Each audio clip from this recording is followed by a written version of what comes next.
Good afternoon, everybody. I hope you're all well. This time next week, there will be probably over 100 kayaks up at Camden Haven fishing the Hobie Brim Tournament comp.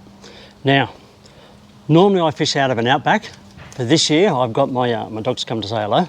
Hey, Charlie.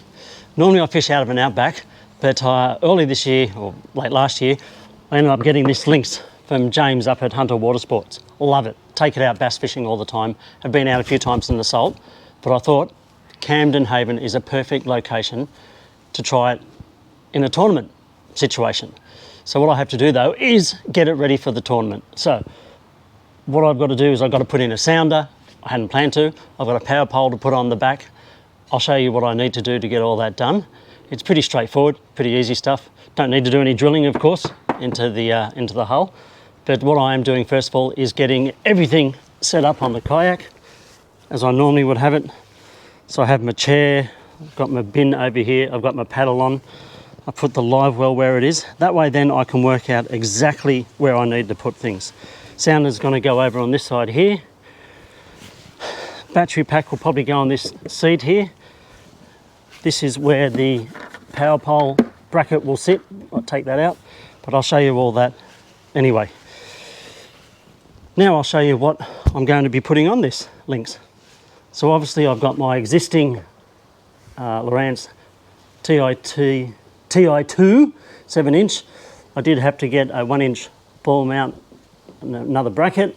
This is a transducer, power cable, FPV power, and I've got one of the Burley Pro mounting kits on the back here, and that's the power pole mounting bracket.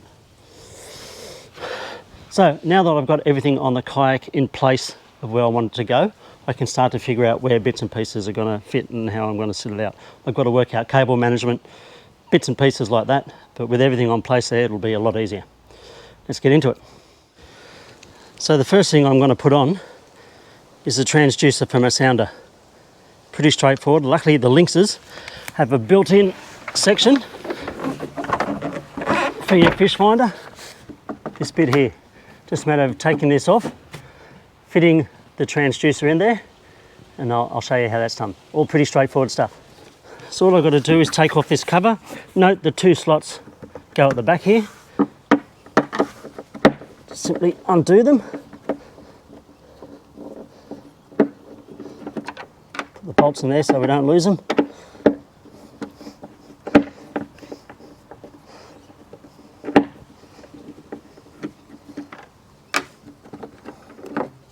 And that's it.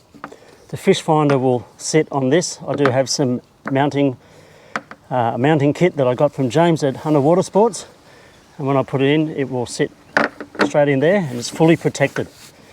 Water is allowed to get in there. Perfect. Well done, Hobie. Now this is the mounting kit that will attach to your transducer head. That'll allow you to slide it onto here. Now I'm not going to show you how to put the kit together. Hobie does a much better tutorial than me on how to do it, so I'll put a link down below, but the main thing that I will tell you is to get your transducer level and to also leave a bit of a gap, as you can see there, between the base plate and the transducer head. That way then if any rocks or sand gets swept in, it's not going to get stuck, plus it also allows lots of water to be able to circulate around it. Now we've just got to thread the cable through and work out where we're going to put it.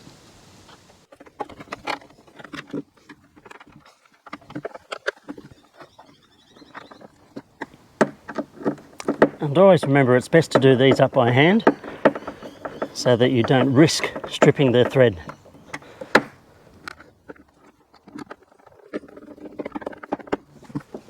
So now that I've got the cable all the way through, I'm going to put everything back on the kayak.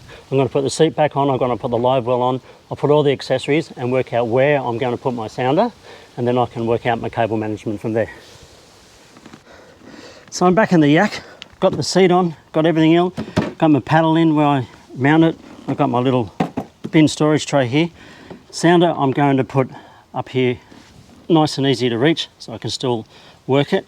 So it's just a matter of mounting the connections there, those things up, and then working out how I'm going to get this cable.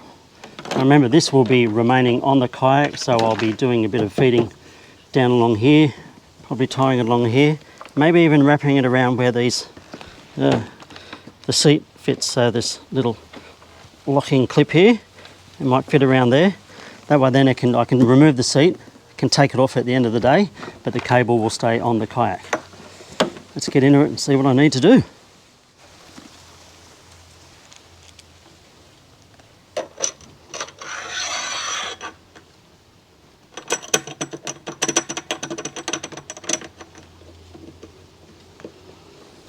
That's the beauty of these H rails.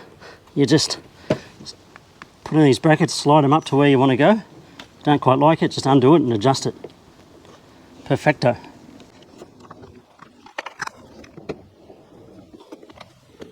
Tighten that up, that's a good spot, easy to reach. Most of the fish I'll land are on this side, so it'll be all right. But there's still plenty of room around here to get my net if I need to. Now, cable management. Okay, 6 hours later. No, it's not 6 hours later. It didn't take me that long to install it, but I didn't think it was worth filming all of it. I've come out from under the seat, as you'll see out there. I come down. Now I've tied it to the H rail and it's underneath, because obviously the transducer cable stays on the whole time. So it's underneath, it's out of the way. It runs up underneath here. I've left a little bit of slack in case I need to, or I will need to take this on and off. Okay, and then it comes up and I've just cable tied it to here. You see it fits on the back there. Now the power cable, that will be coming off all the time. So where it comes out at the back, I just slot it down in the track there, the H rail. It fits nice and easy all the way along underneath. And this is where the battery is going to sit. I said I had the Burley Pro. I've got the clips that go on there. However, it's for 1 inch and this is about 3/4 of an inch, so it's a bit slack. So what I've got is some 25mm conduit, which I've split, and I'm going to actually just wrap it around the chair here and you'll see what it looks like. Very easy, very simple.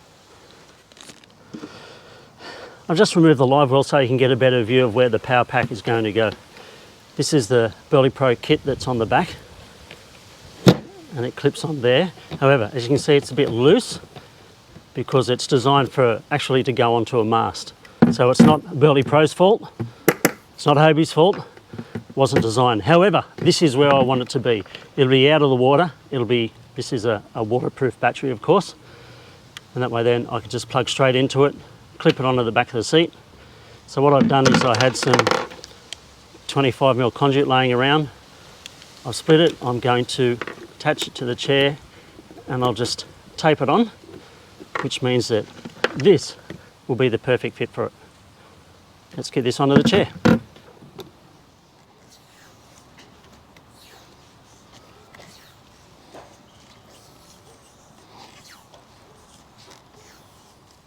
So as I was saying, now that I've got this in place, this will just click on there, which is now, it's a nice tight fit, it's good. And the battery cable just connects like that. A little bit of slack there so I can move things around if I need to. And now it's all good to go. So that's the tricky stuff out of the way. Last thing I have to do is mount the power pole bracket to the back of the kayak. And that's just nice and simple. There's already a space here for it. So I've just got to make sure, lift that up and put it in. And then it's just those 4 screws, do them up by hand, and we'll be ready to go. So there we have the tournament ready Lynx. I've got my sounder up the front here, power cable, transducer cable all set, battery on the back here, clipped to the base of the chair, which clips off nice and easy. Live well, dog was useless, did nothing. And I've got my power pole mounting at the back here. Of course, all I've got to do now is just unscrew this from the other side and remove this, and my power pole micro anchor will fit in perfectly. Now, if you want any of this stuff, you just call James Kilpatrick from Hunter Water Sports and he'll be able to help you out. If you haven't got time to do it yourself, James can sort that out for you, so don't panic. But it's not very hard to do. Took me all up, if I hadn't stopped for filming, probably would have taken me maybe 45 minutes to an hour at the most. So it's pretty straightforward. Just remember, try and keep it as neat as possible, because the Lynx doesn't have any internal storage. And of course I want to be able to keep room underneath the seat here for my trays, for my lures. Fit the rods on the back. I can take 4 rods out.